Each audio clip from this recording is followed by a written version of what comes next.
Hey everyone, thanks for joining us. This is our new agent Kickstart series on YouTube. This is class number one of 12 classes, and today we'll cover buyer counseling and showing homes. Let's jump right into it. All right, so here's what we'll be going through today. First off, we'll start with your initial conversation. We'll move on to scheduling a consultation, what to do at the meeting, how to narrow down the list, planning the route, scheduling showings, following up, and finally, writing offers and future showings. All right, so let's say that you just got a lead for a potential client, a potential buyer client. The first thing you want to do is have a type of consultation with them or an initial conversation. But what should you be talking about? What questions should you be asking?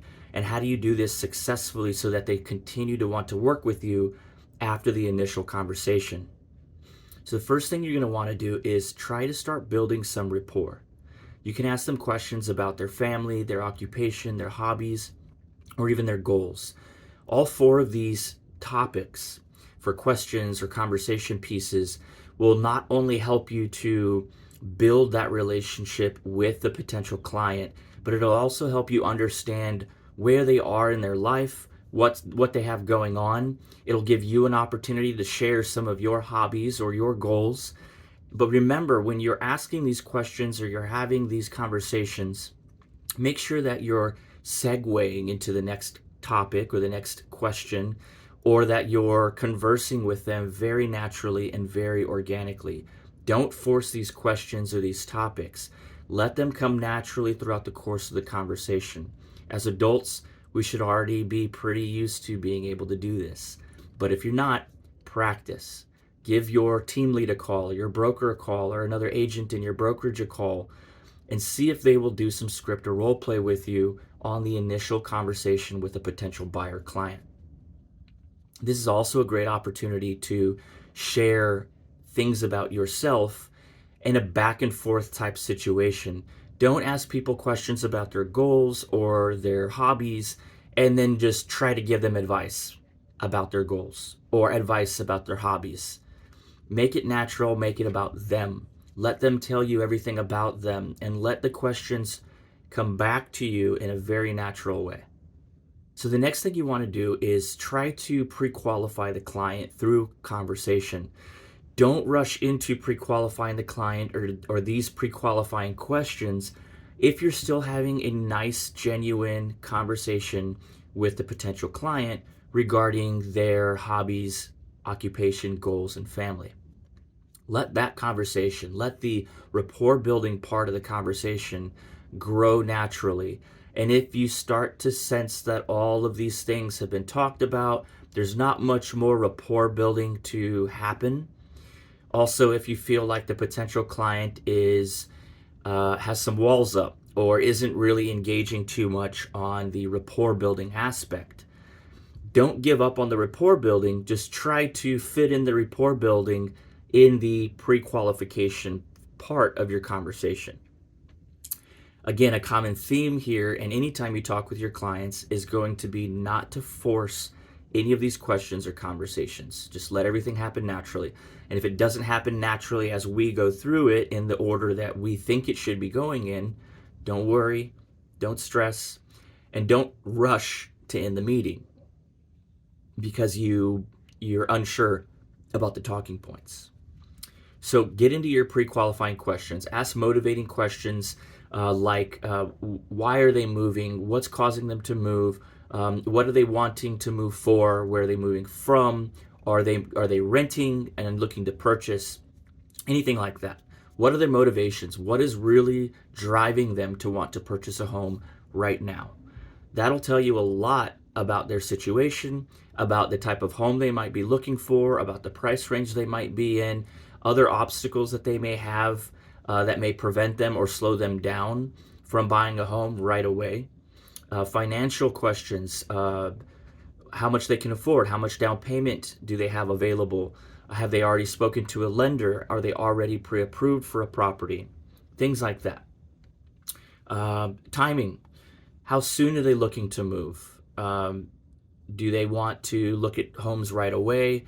Are they thinking 6 months to a year? This is an important question so that you aren't over providing services to someone who doesn't necessarily want those services yet.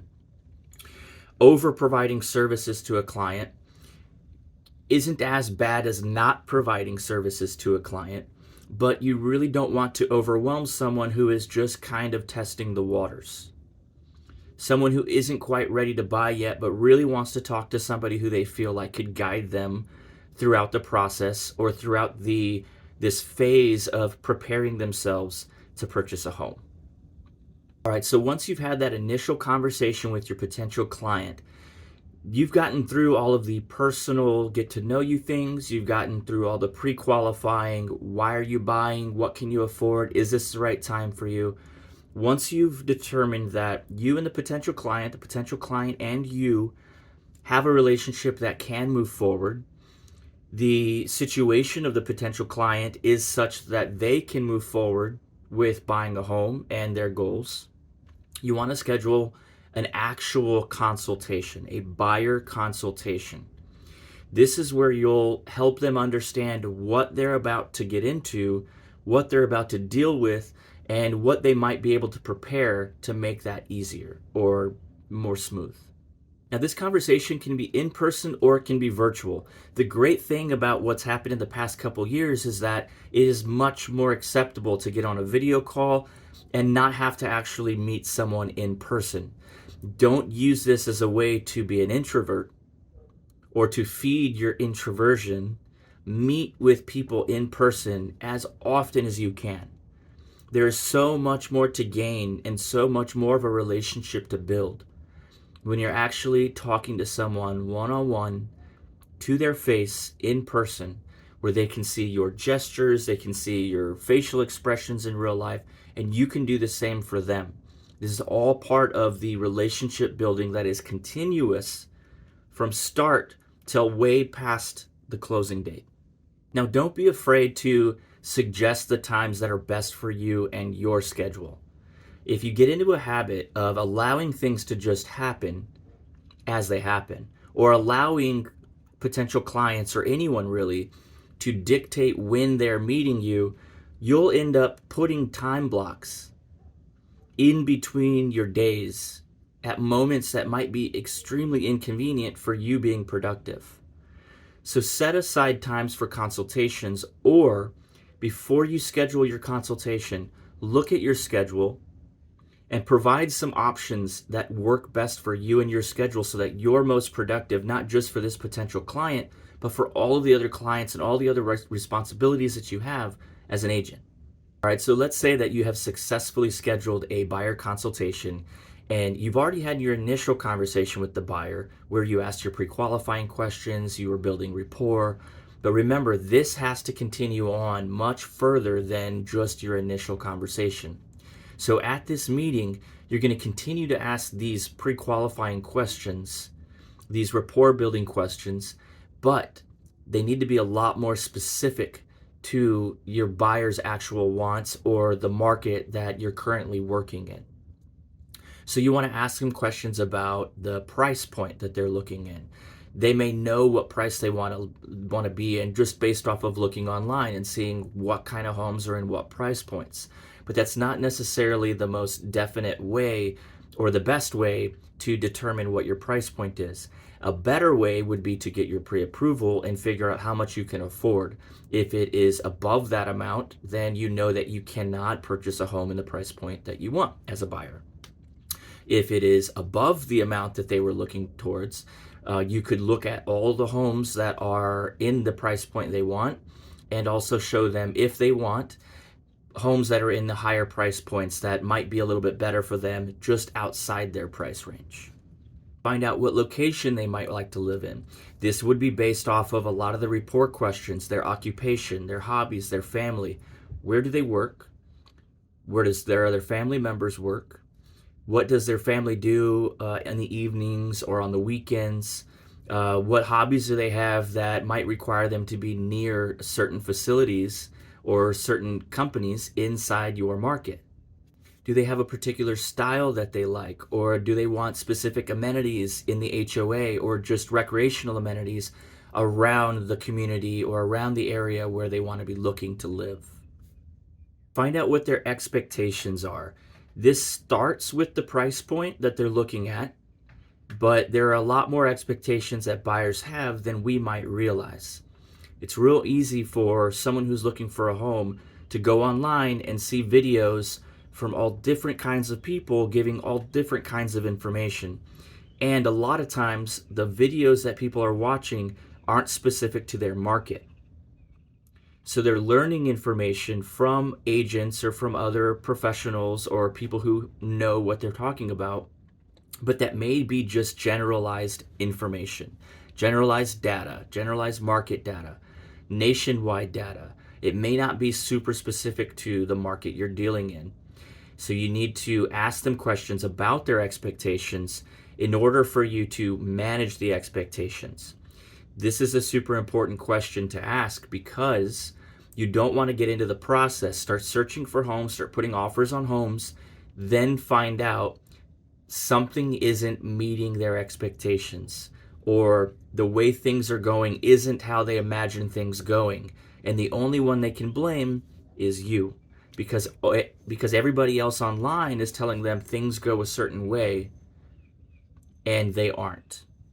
So once you figured out the locations that are appropriate for them and their family, the style of the home that they want, which would dictate certain neighborhoods and cancel out certain other neighborhoods, asking them about the price now that you know the price point they think they want to be in. After all of these, now these new qualifying questions at your actual consultation, you want to start talking about financing. What have you learned about that individual that would indicate the type of financing that they might need? Now, a very simple example is if they're military. If you have potential clients who are military or active duty or prior military, you obviously want to be talking about the VA loan and their options with the VA loan, the restrictions of VA loans, the fees associated with VA loans, and the limits associated with VA loans, especially if they already have a VA loan to their name. There are other types of loans besides traditional loans, besides conventional FHA, VA loans. Figure out, based off of your rapport building questions, what loan type might be best for them. If you can't think of anything better than conventional FHA or VA financing, you make sure that you talk to the lender once that part of the process comes up. They're going to have a lot more information about different programs and products that they offer that might be better for the potential buyer than just a traditional mortgage loan. Once you've discussed loan types, you want to encourage them, if they haven't already, to get a pre-approval from the lender of their choice. Again, this is going to help us understand what the buyer's actual budget is, what their actual price point should be. If they're paying cash, you're going to want to ask for a proof of funds letter. This just shows that they actually do have the cash funds available. So a pre-approval and proof of funds is also a way for you to know whether or not you're going to be spinning your wheels and whether or not you want to actually spend time with this potential client. If they can't afford a home, it might not be in your best interest to spend all that time driving around, opening doors for them, and showing them homes. Another reason why you're going to want to ask for these things up front during your consultation is that sellers and listing agents are going to be asking you for these documents. If you submit an offer contingent on the buyer getting financing or leveraging the property, leveraging the bank to purchase the property, then the seller and the listing agent are going to want to see the pre-approval. They're going to want to see that the buyer has already pre-qualified with the lender to receive the funds that would afford them the home they're interested in. Likewise, the proof of funds will be requested if you submit an offer that is cash, that is not leveraging a bank for a loan. This proves to you during the consultation and then subsequently proves to the listing agent and the seller that your potential client does have the money or can afford the property, and they wouldn't be wasting their time by accepting your offer. So now that you have built even more rapport, you've asked even more questions to solidify what you'll be looking for, where you'll be looking for, and what price point you'll be looking for a home for them to purchase. You want to talk to them about the actual process of buying a home. This is where we can really, really manage expectations. We don't want to scare buyers or potential clients away. We don't want to scare them away from the market or from the whole process and everything that you have to do to actually purchase a home, which can sometimes be difficult. It's going to make it a lot easier for you throughout the entire process of working with these clients, and it's going to make them appreciate you more for having let them know what they should be expecting about the home buying process. Talk about what it would be like to search for homes.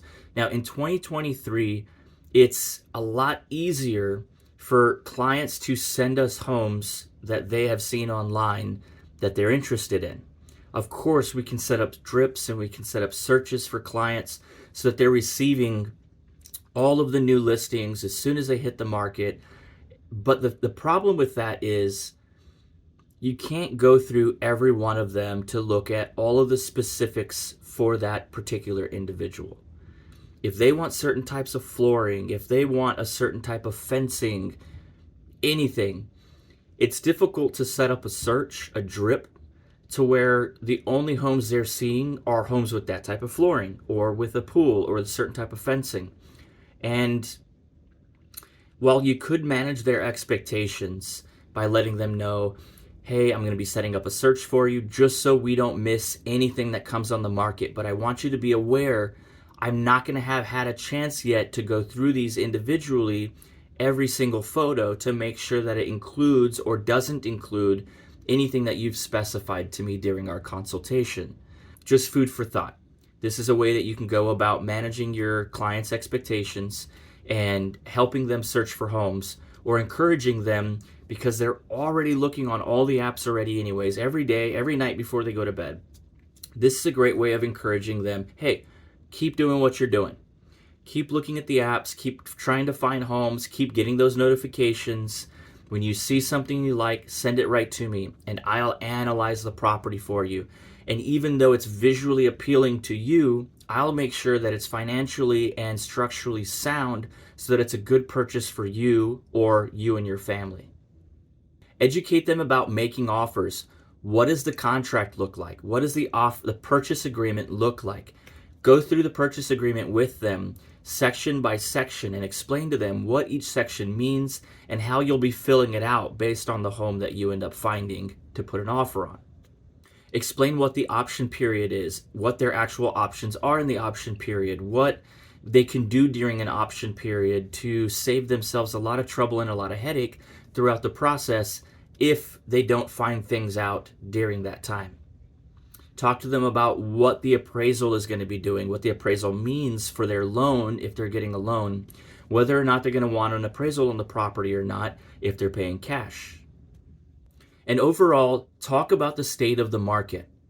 This is important because no matter what you discuss in your initial conversation, in your consultation, through your rapport building, through your information gathering, through your pre-approvals, no matter what you figure out during those conversations, the market is going to be the market. So your buyer needs to know if, when they see a property, they need to let you know right away. You need to go see it right away. You need to put an offer on the property right away, and you're likely going to be competing with 5 other people. Or whether or not we have some time.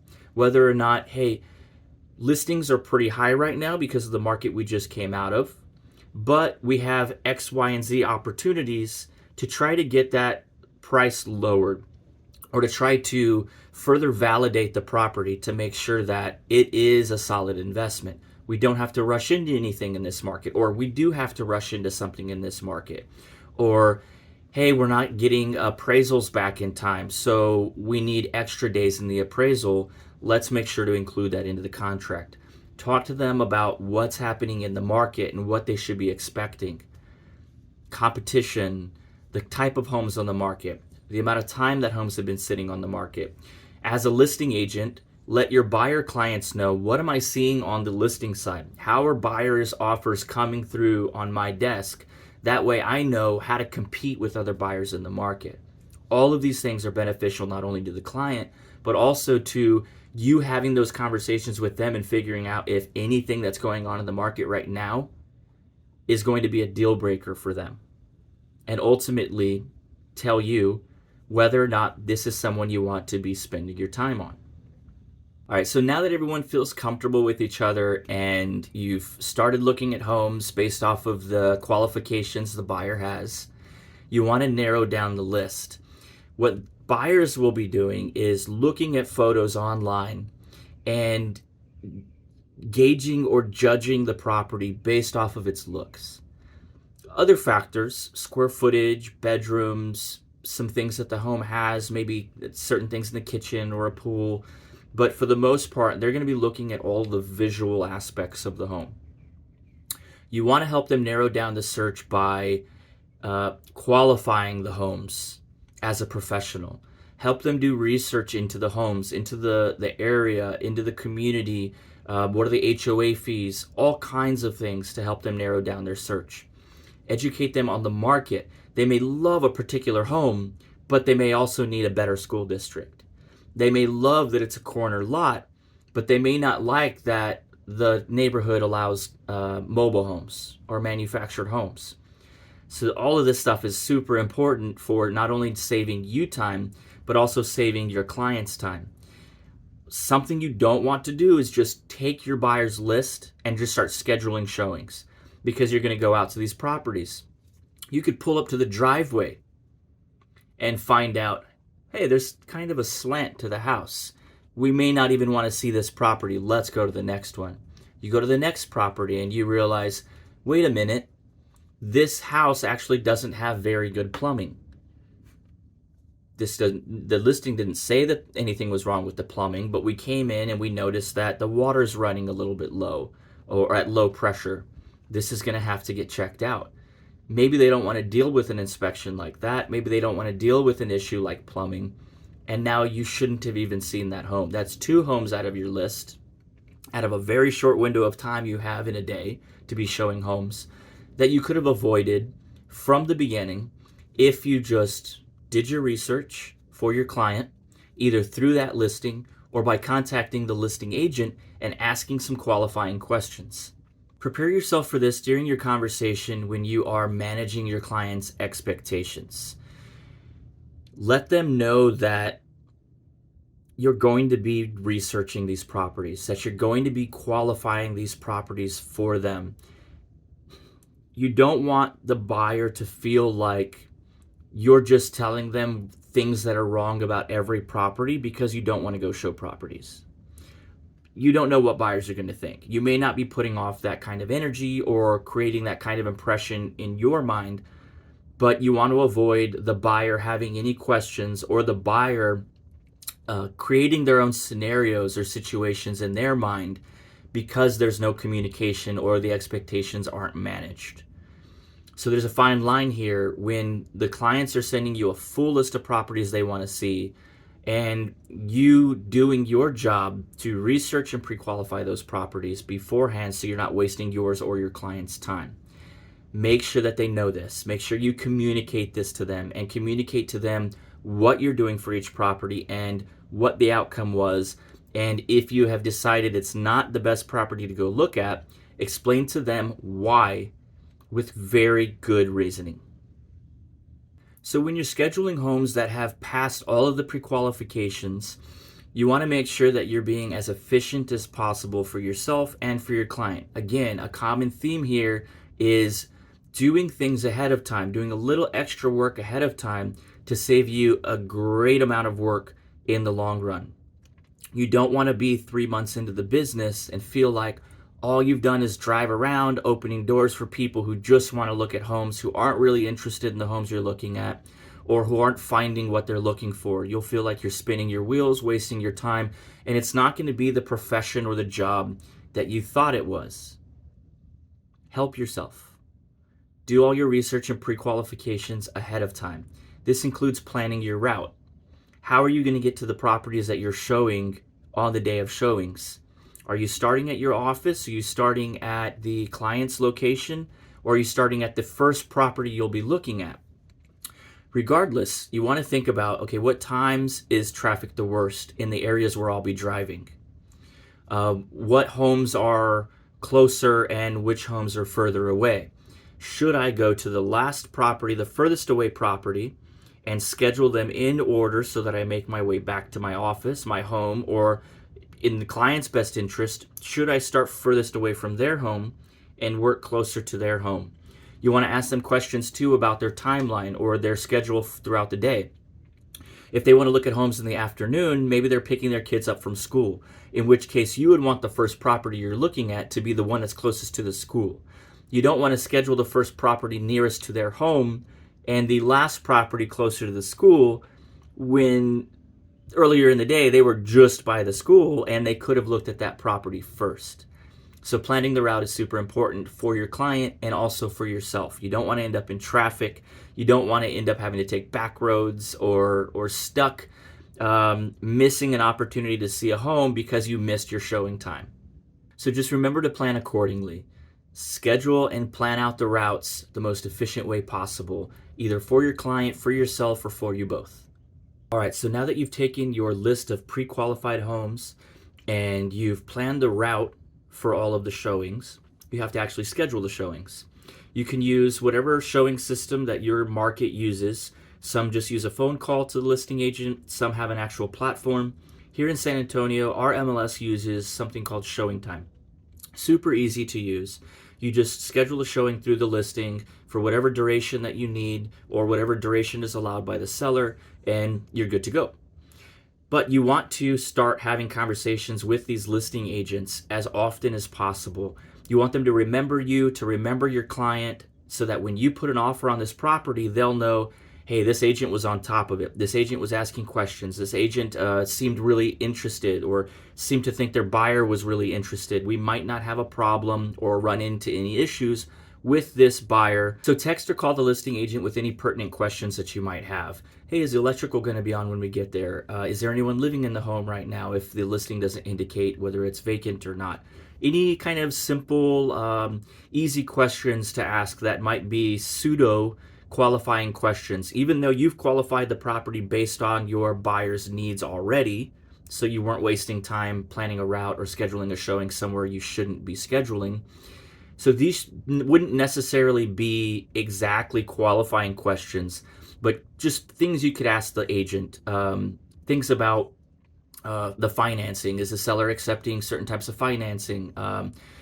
Does the seller need certain things? Do they need a lease back? Do they need help with their closing costs? What are the seller's needs that the buyer might be able to entertain taking care of for the seller? Talk your client up. Let them know that, hey, my client has already gotten a pre-qualification. They are very well qualified. They have had their job for longer than 2 years, however long. This is what they do. Here's how strong my buyer is. Let them know how great of a buyer your buyer is, and that they're not going to have any trouble with your buyer. They're not going to run into any issues with your buyer. If your buyer is a family looking for a family home, the seller may not run into issues that they would run into with an investor who's really just trying to eat away at the purchase price. When managing your client's expectations in the consultation, let them know what things will be like after the showing, what the follow-up process will be like. Communicate with them how you operate, how you work, and find out from them if that works for them, their schedule or their needs. For example, if you take a client on a day of showings, are you going to have a meeting with them directly after showings to talk about the properties? Do they need time amongst themselves to deliberate and to think about what they saw, what their experiences were inside the homes before really talking about what their interest levels are? If so, give them time. But what is that time? Should you follow up an hour after showings, 2 hours after showings, that night? Should you follow up the next day? Have a plan with your buyers on how the follow-up process is going to work. When you follow up, find out what their interest level was, what their actual feedback might be. A buyer may think that their feedback indicates this property isn't right for them, or this property needs to get marked off the list because of X, Y, and Z. But you, as a professional, hearing what their feedback is, what their objections maybe are, gives you an opportunity to find out if you can fix those problems for your client. Let the listing agent know, my client is not interested in putting an offer on this property. However, if there is any kind of indication or any kind of positive outlook on certain things getting taken care of, or them not having to worry about these other things, I think I can talk them into putting an offer on this property. A good professional listing agent is going to appreciate this conversation. They're going to appreciate there actually being some kind of traction and action on the property. If they don't have any offers, they're going to go to their client with something to show, with something to tell them. So you have to think about how it is on their side also. You're not bothering them with questions. You're not bothering them with feedback. Their sellers want to hear something every day also. What's going on? Is anybody interested? If all they've been saying is no, then you calling and asking them some qualifying questions or some questions about what the seller might be willing to do, that gives the listing agent an opportunity to go to their clients and say, hey, I have an interested buyer. Here's what they thought. Here's the feedback. They really like the property. They have a couple concerns though, X, Y, and Z. What do you guys think? That gives them an opportunity to have that conversation with their clients. It builds their relationship the same way you're trying to do with your client. So this all works together to create an environment and a situation where it would be a better situation for your client going into the contract period. It'll make them feel better about putting in an offer because you've spoken with the seller. There's some opportunity there. And it would also make the seller feel better about accepting the offer because they know that there's been a little bit of back and forth already and that you are actually interested. Based on the follow up with your clients, the feedback from your clients, this doesn't only help you figure out whether or not any of the properties you showed that day are potential properties you could put an offer on, but it also helps you to qualify homes in the future. So if they never mentioned they don't want carpeting, and they didn't notice in the photos that there was carpeting in some of the bedrooms, but you get to a property on your day of showings and there's carpeting in the bedrooms, and you find out, oh, there's carpeting in the bedrooms. We actually didn't want carpeting in the bedrooms. That's kind of a deal breaker for us because we're hypoallergenic. That would have been something nice to know, but you can't figure out everything ahead of time all the time.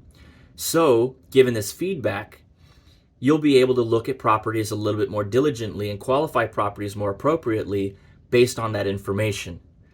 It could be carpets. It could be they don't want popcorn ceilings. It could be that the roof is actually older than what they want it to be, even though in the photos it looked good, etc., etc. So use their follow up, use the follow up with your clients, their feedback, to not only help you right then and there, but to also help you qualify properties in the future. If you successfully showed your clients a property that they love and are willing to put an offer on, you want to open up that purchase agreement again. Go through it section by section and fill it out according to what the buyer is comfortable with, what the market is telling us needs to be put into those contracts in order for them to be successful. Go through each thing in detail and explain the impact of each decision that they're making. This is super, super important. You don't want to have trouble later on in the contract because they didn't understand what they were agreeing to or what they were offering. Likewise, you want to help them understand, like I said, about the market conditions. You don't want them to offer too little on purchase price. You don't want them to ask for too many concessions or include an appraisal waiver if that's not something that's really winning deals right now. So make sure to educate them on every factor of the purchase agreement. That way you can put in the strongest offer and the offer that's going to help save you a lot of trouble throughout the course of the transaction.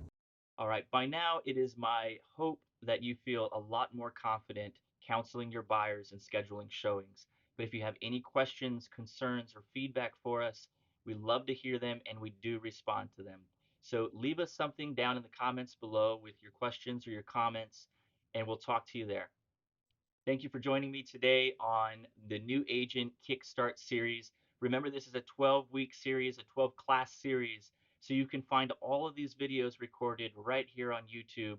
Our next class is going to be on servicing your listing. So we've just finished working with buyer clients, and now we're going to learn how to work with seller clients. See you next time.